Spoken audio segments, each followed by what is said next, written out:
Il y a de nombreuses années, dans le magnifique village d'Achi, vivait une jeune femme nommée Mira. Mira était très attirante. Elle était grande, avait une peau brune et lisse, de jolis yeux et une silhouette harmonieuse. Mais Mira avait quelque chose qui la rendait plus célèbre que son apparence. Ce n'était ni son assurance, ni sa cuisine, ni même son sens de la mode, bien qu'elle en eût un goût certain. Ce qui faisait de Mira une célébrité, c'était sa bouche, pas seulement sa forme.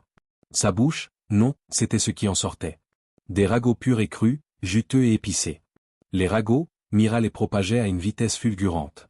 Elle était plus rapide que la radio du village, plus rapide encore que le crieur public. Du matin au soir, s'il y avait des nouvelles à Achi, vraies ou fausses, Mira les avait entendues. Elle y ajoutait du piment ou les avait déjà partagées avec au moins 5 personnes. Elle ne se contentait pas de parler, elle annonçait comme un mégaphone, audible même par les habitants du village voisin.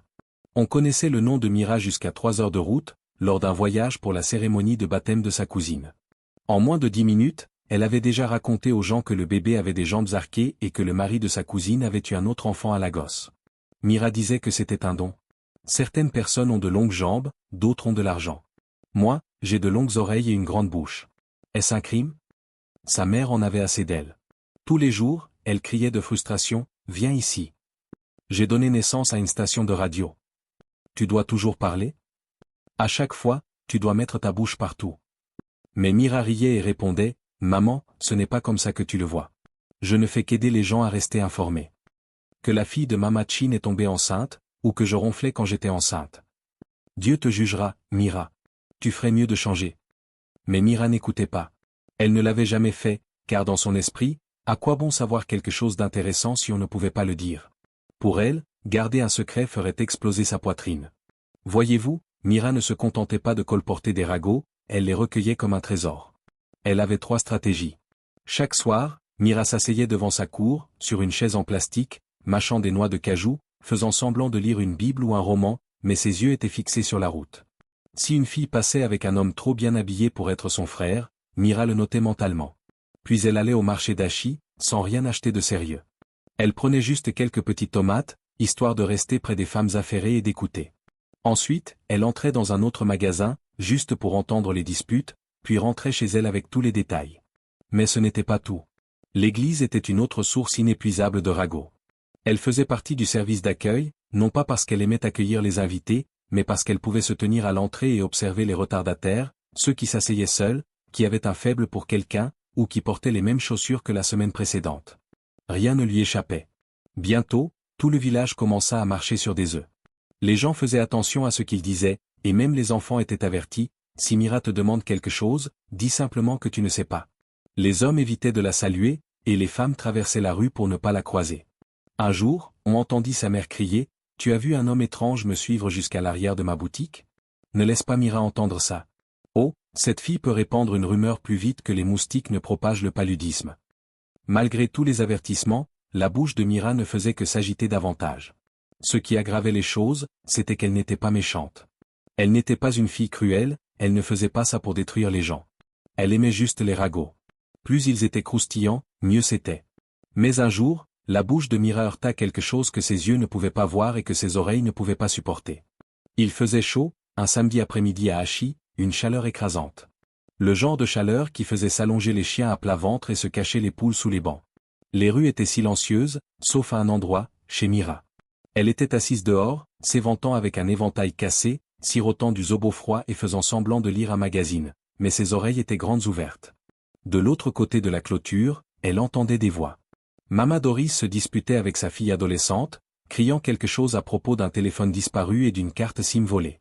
Mira se pencha en arrière et sourit. « Laisse-moi garder ça dans ma poche pour l'instant, » se dit-elle. « J'en aurai besoin plus tard. » Juste au moment où elle riait intérieurement, elle vit quelque chose qui la fit se redresser. En descendant la rue, il y avait Mama Sidi, une vieille femme qui vivait à l'autre bout du village. Elle sortait rarement le jour. La plupart des gens disaient qu'elle préférait l'obscurité. Elle portait un long peignoir délavé, un chemisier rouge avec une manche déchirée, et marchait lentement, traînant sa jambe gauche comme si elle l'avait offensée. Sa tête était recouverte d'une écharpe épaisse, et elle tenait une petite calebasse fermement dans une main. Tout le monde à Achi savait qu'il fallait respecter Mama Sidi, non pas parce qu'elle était riche, mais parce qu'elle était étrange. Elle ne parlait pas aux gens. Elle ne riait pas aux fêtes. Elle n'était pas membre de l'église. Certains disaient qu'elle avait été une puissante guérisseuse traditionnelle avant de devenir silencieuse. Une rumeur racontait qu'un homme avait tenté de l'arnaquer en affaires il y a 10 ans. 2 jours plus tard, son bracelet avait pris feu en pleine saison des pluies. Les gens disaient que c'était elle qui avait fait ça. Une autre fois, une chèvre était entrée dans sa cour et avait refusé d'en sortir. Le propriétaire avait supplié, pleuré et même offert de l'argent, mais Mama Sidi n'avait rien voulu entendre. Des semaines plus tard, cette même chèvre avait donné naissance à 2 chevreaux aux yeux humains. Mira avait entendu toutes ces histoires, mais comme d'habitude, elle n'y croyait pas. Pour elle, c'était juste une vieille femme solitaire. Mira disait toujours que les gens la craignaient parce qu'ils aimaient avoir peur. Mais ce samedi-là, alors que Mama Sidi passait devant sa maison, Mira remarqua quelque chose d'étrange. La vieille femme s'arrêta, regarda une fleur devant la porte de Mira et commença à lui parler. Oui, elle parlait, elle ne priait pas. Mira cligna des yeux, se frotta les yeux, mais c'était bien réel. Mama Sidi se pencha lentement et dit d'une voix douce et craquante, « Ah, tu grandis bien, ma petite fleur. Je t'ai manqué aujourd'hui? Ne t'inquiète pas, je vais bien. Cette brise, hier soir, a essayé de me déranger, mais je l'ai calmée. » Puis elle sourit et s'éloigna. Mira resta bouche bée. Elle n'attendit même pas 1 heure. À 17 heures, elle était déjà à la boutique de Mama Pise. Je jure sur la tombe de mon petit-oncle, je l'ai vue de mes propres yeux. Mama Pise murmura, « Tu es sûr? Elle a parlé à la fleur? » Oui, elle parlait, comme si elle saluait une amie perdue depuis longtemps. Je pensais que seule une sorcière pouvait faire ça. Mama Pise applaudit. Alors c'est vrai. Le cousin du mari de ma sœur a dit un jour qu'elle parlait aussi aux arbres. Elle a besoin d'aide. Mira ajouta, avec un visage sérieux, ou peut-être qu'elle devrait retourner dans son village. On n'est pas en sécurité avec elle ici. De la boutique de Mama Pise, l'histoire s'envola vers le salon de coiffure. De là, elle atteignit la chorale de l'église. À la fin de la soirée, au moins 30 personnes avaient entendu la version de Mira. Mama Sidi parle aux fleurs et croit que le vent l'écoute. Elle doit être une sorcière, car quelle autre explication y avait-il? Cette nuit-là, Mira était assise dans sa chambre, souriant comme un chat qui vient de voler du poisson. « Ah, j'adore ce village, rit-elle. Les gens me facilitent vraiment la tâche. » 3 jours plus tard, Mira revenait d'acheter du maïs lorsqu'elle vit Mama Sidi au carrefour. Ce soir-là, leurs regards se croisèrent, mais Mama Sidi n'avait pas l'air en colère. Elle ne fronça pas les sourcils, ne cria pas. Elle leva simplement la main, pointa son long doigt maigre vers Mira et dit, « Tu parles comme une rivière qui coule, mais un jour, tu donneras naissance à ce que tu portes. » Mira s'arrêta et cligna des yeux. Qu'est-ce qu'elle venait de dire? Mama Sidi se retourna et s'éloigna, traînant lentement la jambe, comme d'habitude. Mira rit nerveusement. « Je vous en prie, cette femme parle encore à ses fleurs, lança-t-elle. » Mais cette nuit-là, Mira ne dormit pas bien. Elle n'arrêtait pas d'entendre ces mots, encore et encore, plus forts et plus clairs, « Tu donneras naissance à ce que tu portes. » Et ces mots continueraient à la hanter pendant très longtemps, bien après l'avertissement de Mama Sidi. Ces mots commencèrent à hanter ses rêves. Pourtant, il y avait déjà un homme qui refusait d'avoir peur de la bouche redoutable de Mira. Clé n'était pas originaire d'Achi. Il avait déménagé d'une ville voisine il y a 2 ans pour ouvrir un petit atelier de mécanique. C'était le genre d'homme que toutes les mères rêvaient de voir épouser leur fille. Grand, gentil, très travailleur, il sentait toujours l'huile de moteur et la menthe poivrée. Contrairement à la plupart des hommes d'Achi qui traversaient la rue quand Mira approchait, Clé, lui, s'était dirigé vers elle un jour au marché et lui avait dit d'un ton direct, « Bonjour, belle femme. Je t'observe depuis la semaine dernière. Es-tu toujours aussi belle ou est-ce juste aujourd'hui ?» Mira s'était retournée et l'avait regardé comme s'il avait perdu la tête. « C'est à moi que tu parles ?»« Oui, à moins qu'il y ait une autre belle femme à côté de toi. » Mira cligna des yeux. « Tu sais qui je suis, n'est-ce pas ?» Clé sourit plus largement. « Bien sûr, tu es Mira, la femme à la langue la plus acérée des 5 villages. » Mira siffla et se tourna pour partir, mais Clé la suivit. « Attends, je n'ai pas dit ça comme une insulte. Tu sais tout, tu es comme un journal ambulant. » Mira fronça les sourcils. « Tu ferais mieux de faire attention avant que je ne te dénonce à tes ancêtres. » Clé rit, ce qui fit bondir l'estomac de Mira, mais elle ne le montra pas, bien sûr. « Achète-moi des arachides et arrête de parler de bêtises, » dit-elle avec désinvolture. Et comme ça, leur amitié commença. Elle débuta modestement avec des arachides, puis passa à des brochettes de suya. De là, ils commencèrent à se promener ensemble le soir. Clé avait une personnalité différente de tout ce que Mira avait connu. Il n'était pas aussi bruyant qu'elle. Il était calme, attentionné et savait comment la faire taire sans la faire se sentir ridicule. Quand elle commençait à jacasser, Clé levait la main et disait, « Mira, attends d'abord. Est-ce que celui-ci est utile ou juste ?» Parfois, elle boudait et répondait, « Alors, je devrais arrêter d'être moi-même ?» « Non, » disait Clé, « je veux juste que tu deviennes une meilleure version de toi-même. » Avec le temps, Mira commença à changer, mais pas totalement. Elle continuait à parler, mais choisissait désormais son public avec soin et essayait d'omettre les noms, même si tout le monde devinait de qui il s'agissait. Bientôt, les gens murmurèrent, « Mira est tombée amoureuse. » Est-ce l'effet de Clé? Sa mère appela même ça un miracle. Je ne sais pas ce que ce garçon lui a donné. J'espère qu'il ne s'arrêtera jamais. Des mois plus tard, un dimanche après le service religieux, Clé prit Mira par la main et l'entraîna derrière l'église, sous le manguier. Il lui fit face et s'éclaircit la gorge. « Mira, tu es la personne la plus bruyante que j'ai jamais rencontrée, mais aussi la plus fascinante. Tu m'agaces, tu me fais rire, tu me rends fou. » Mira leva les yeux au ciel. Il vaudrait mieux que ce ne soit pas une insulte. Clé rit. « Non, Mira. Veux-tu m'épouser ?» Mira se figea. « Attends, tu es sérieux ?» Clé s'agenouilla, sortit une petite bague en argent de sa poche et répéta, « Veux-tu m'épouser ?» Mira cligna des yeux, regarda autour d'elle pour s'assurer que ce n'était pas une blague, puis cria, « Oui, bien sûr. » Elle lui sauta dessus, et ils rirent tous les deux sous le manguier. Le village la prit et devint hystérique. Clé et Mira ensemble? Un mariage? Les gens secouèrent la tête. Ah, Clé est tombée dans le piège des ragots. Il nous suppliera bientôt de le sauver. Ne t'inquiète pas, je te le promets, une semaine après leur mariage, elle racontera à toute la ville qu'il ronfle comme une vache blessée. Mais Mira s'en fichait, et Clé aussi. Ils célébrèrent un petit mariage traditionnel dans la cour de Mira, avec beaucoup de danse, du riz jollof, et même Mira surprit tout le monde en ne parlant pas trop. Pendant la fête, sa mère pleura, non pas de tristesse, mais de choc. Elle grandit vraiment, dit-elle. Peut-être que sa bouche se reposera enfin.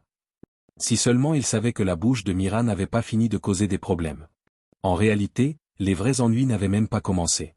Le premier mois de leur mariage fut plus doux que le miel. Leur petit appartement derrière le marché était toujours rempli de rire, de musique et de l'odeur de la soupe au poivre que Mira cuisinait avec amour. Elle nettoyait la maison comme si elle préparait l'arrivée des anges et avait même arrêté de parler des gens pendant 2 semaines entières. Clé était fou de joie et de soulagement. Il se vantait même auprès de ses amis à l'atelier de mécanique, « Les gars, ma femme est une nouvelle femme maintenant. Si vous la connaissiez avant, oubliez ça, c'est la version 2.0. » Mira, elle, s'asseyait avec sa mère et disait des choses comme « J'en ai fini avec les ragots, maman. Je suis mariée maintenant. Je ne parle que quand c'est nécessaire. » Sa mère hochait la tête, bien que sceptique. « J'espère que ça durera plus longtemps que l'odeur d'un nouveau tissu. » Mais bien sûr, ce ne fut pas le cas. Car bientôt, la langue agile de Mira recommença à glisser, plus fluide que la soupe au poivre préparée avec de l'ogbono frais de Badagry. Tout commença un après-midi chaud. Mira était allée chercher de l'eau au puits communautaire quand elle vit Amaka, une ancienne camarade de classe, se disputer avec un garçon qui semblait plus jeune que son mari. Mira ne dit rien sur le moment. Elle prit son eau tranquillement. Mais une fois rentrée chez elle, sa bouche s'ouvrit déjà. Elle s'assit à côté de Clé pendant qu'il déjeunait. « Bébé, commença-t-elle d'un ton désinvolte, tu te souviens d'Amaka? Cette fille aux hanches généreuses et à l'œil paresseux? » Clé leva les yeux. « Celle de ton lycée? » « Oui, je l'ai vue tout à l'heure. Elle se disputait avec un petit garçon, et ce garçon ressemblait exactement à son mari, mais il était trop jeune pour être son mari. » Clé laissa tomber sa cuillère. « Mira, s'il te plaît, arrête. Tu avais promis. Mais je ne bavarde plus maintenant, je partage juste mes observations. » Clé secoua la tête et continua de manger, mais Mira ne put se retenir. Ce soir-là, elle appela sa vieille amie Blessing. « Devine ce que j'ai vu aujourd'hui, Amaka et un petit garçon avec les mêmes grandes oreilles que son mari. » Blessing cria, « Tu dis quoi? » ?»« Oh, rien, rigola Mira, je parle juste à mon ami. » 2 semaines plus tard, Mira était complètement retombée dans ses habitudes. Les femmes du marché recommencèrent à l'éviter. Les membres de l'église lui offraient des sourires crispés et des hochements de tête silencieux. Un matin, pendant le nettoyage communautaire, elle raconta à 3 femmes que la femme du pasteur collectait secrètement des collants pour s'acheter un nouveau réfrigérateur. La plupart du temps, ces histoires étaient sans fondement et absurdes, comme celle-ci, qui n'était même pas vraie. Elle l'avait inventée juste parce que la femme avait posté une photo de riz frit avec un Coca-Cola frais. Clé remarqua le changement immédiatement et l'interpella un soir. « Mira, tu redeviens toi-même. » Mira fronça les sourcils. « Qu'est-ce qui ne va pas? Tu avais promis de changer. » « Je n'ai jamais dit que je deviendrais muette. »« Parler n'est pas un crime, répondit-elle. »« Côté parole, oui, mais tes mots causent des problèmes, dit Clé. Les gens m'évitent maintenant. Ils pensent que j'ai épousé un problème. » Ces mots la touchèrent un peu, mais son orgueil l'empêcha de l'admettre. Eh bien, s'ils ne m'aiment pas, ils peuvent aller boire de l'eau chaude. Mira. Quoi? S'il te plaît, laisse-moi. Je ne tue personne, je parle juste. Clé n'insista pas. Il se tourna de l'autre côté du lit et fixa le mur. Mira resta éveillée cette nuit-là, les yeux rivés sur le ventilateur de plafond qui tournait lentement au-dessus d'eux. Elle finit par s'endormir et se mit à rêver. Dans son rêve, Mira marchait dans le marché, mais personne ne la voyait. Elle essayait de saluer les gens, mais ils l'ignoraient. Elle tenta de parler, mais quand elle ouvrait la bouche, des fleurs en sortaient. Pas n'importe quelles fleurs, d'énormes fleurs rouges en forme de lèvres, comme des haricots humains. Elle cria et s'enfuit, mais soudain, elle vit Mama Sidi, assise sous un manguier, riant doucement. Mira, Mira, tu as planté des mots, et maintenant, ta récolte est arrivée. Mira hurla, quelle récolte? Que veux-tu dire? Mama Sidi pointa derrière elle. Mira se retourna et vit un bébé ramper vers elle. Le bébé était potelé, à la peau douce, et souriait, mais ses lèvres étaient si grosses qu'elles traînaient par terre. Mira hurla et se réveilla en sursaut, haletante. Son corps était trempé de sueur. Clé s'assit. Tu vas bien? Mira regarda autour d'elle, apeurée. J'ai fait un rêve étrange. J'ai vu Mama Sidi. Elle a parlé d'une récolte et d'un bébé aux grosses lèvres. Clé lui caressa le dos. Doucement, c'est peut-être juste le stress. Arrête de penser à cette vieille femme. Mais Mira ne répondit pas. Elle se souvenait de ces mots, tu donneras naissance à ce que tu portes. Soudain, son ventre émit un bruit étrange. Et comme ça, la semaine suivante, Mira découvrit qu'elle était enceinte. À Hachi, une grossesse était généralement une occasion joyeuse. Quand une femme confirmait qu'elle attendait un enfant, la nouvelle se répandait plus vite que le vent du matin harmattant. Les cadeaux commençaient à affluer, suivis des conseils des voisines et des femmes expérimentées. Mais la grossesse de Mira arriva comme un secret et resta un mystère. Le jour où elle l'apprit, elle s'assit au bord de la baignoire, tenant la bandelette de test comme si c'était un serpent. Elle cligna des yeux 2 fois en voyant le résultat positif. Clé était dans le salon, en train de réparer la télécommande. Quand elle sortit et murmura « Je suis enceinte », il se retourna brusquement. « Et, tu es sérieuse ?» Elle hocha la tête. Il bondit et cria « Oui, oui, Dieu l'a fait ». Il la souleva et la fit tourner en riant, tandis qu'elle luttait pour ne pas vomir. C'était la première fois depuis des mois qu'elle se sentait vraiment heureuse. Mais ce bonheur ne dura pas longtemps. Dès le 1er mois, Mira remarqua quelque chose d'étrange. Son ventre grossissait plus vite que la normale. À la fin du 2e mois, on aurait dit qu'elle en était à 4. Elle avait mal, comme si elle avait avalé des ignames pendant 3 jours, et son ventre enflait. Elle ne pouvait même pas dormir la nuit, ce qui aggravait les choses. Les rêves revenaient chaque nuit. Parfois, c'était Mama Sidi, assise dans une chaise, berçant un bébé aux lèvres géantes. D'autres fois, elle se voyait au marché, portant son enfant à naître sur le dos, mais les lèvres du bébé étaient si grosses que les gens s'enfuyaient en hurlant. Elle se réveillait en sueur, en pleurs. Clé essayait de la réconforter, ce ne sont que des hormones. Les femmes enceintes rêvent beaucoup. Mais Mira savait que quelque chose n'allait pas. Peu après, les femmes du marché remarquèrent. J'ai vu le ventre de Mira, on dirait qu'elle porte des triplés. J'ai entendu qu'elle s'est évanouie la semaine dernière. C'est peut-être à cause de tous les ragots qu'elle a répandus. Elle a dû épuiser ses forces. Mira les entendait tous. Le village avec lequel elle avait autrefois partagé des histoires la pointait maintenant du doigt et murmurait dans son dos. C'étaient eux, désormais, qui propageaient les ragots. Et bizarrement, elle n'avait même plus envie de parler. Sa force avait disparu, et sa langue acérée s'était éteinte. Un dimanche, elle s'évanouit à l'église. On la transporta d'urgence à l'hôpital. Après examen, le médecin confirma que le bébé allait bien, mais il ajouta, cette grossesse est inhabituelle. Nous devons la surveiller de près. Au 7e mois, Mira pouvait à peine marcher. Son ventre ressemblait à une pastèque mûre. Même sa mère avait peur de trop parler en sa présence, de crainte que son ventre n'explose. Je n'ai jamais vu une femme enceinte comme ça, murmura-t-elle. Clé, vous feriez mieux d'aller dans une maison de prière. Clé accepta. Il emmena Mira dans 2 églises, chez 3 femmes guérisseuses, et même sur une montagne pour jeûner, mais rien ne changea. Puis, une nuit, Mira fit le pire rêve de tous. Elle était allongée dans sa chambre, entourée de centaines de bébés aux lèvres énormes qui rampaient vers elle, pleurant et riant en même temps. Elle cria, mais aucun son ne sortait de sa bouche. Elle se réveilla, haletante, et serra son ventre fort. Ce matin-là, elle dit à Clé, « Et si c'était cette vieille femme? Et si elle me tourmentait? Je la vois tout le temps. » Clé la serra dans ses bras. « Arrête de penser comme ça. Et si c'était autre chose? Tu sais comment ça marche. Parfois, les visages qu'on voit dans nos rêves ne sont pas ceux dont il faut se méfier. Concentre-toi sur le bébé. Mira acquiesça et tenta de tenir bon. Puis, à 4h02 précises à mardi matin, Mira cria depuis son lit, « Ça y est !» Sa poche des os venait de se rompre. Clé bondit, courut dans la maison à la recherche de son pantalon, enfila son t-shirt à l'envers, et la porta jusqu'à la moto dehors. Ils se précipitèrent à la clinique d'Anneau. À leur arrivée, Mira hurlait, tremblait et se mordait les lèvres de manière incontrôlable. La sage-femme, Nosy, se mit au travail immédiatement. Pousse, pousse, pousse. Après 3 longues heures de poussées intenses, le bébé sortit. Mais pendant 10 secondes, personne ne dit rien. La pièce devint soudain silencieuse. Mira respirait bruyamment. Qu'est-ce qui ne va pas? C'est un garçon ou une fille? L'infirmière souleva le bébé, regarda son visage et lutta pour reprendre son souffle. Même le médecin se figea. Clé s'approcha. Là, dans les bras de l'infirmière, se trouvait une magnifique petite fille, si belle que personne n'en avait jamais vu de pareille. Clé recula, incapable de dire un mot. Mira tenta de s'asseoir. Qu'est-ce qui ne va pas? Laissez-moi la voir. Mais quand ils lui tendirent le bébé, elle cria et s'évanouit. De quel genre de bébé s'agissait-il? Mira avait-elle accouché d'un enfant qui laissait tout le monde perplexe? Comment cela affecterait-il sa vie et son mariage? Restez connectés pour le découvrir dans la suite. Partagez cette histoire avec vos proches.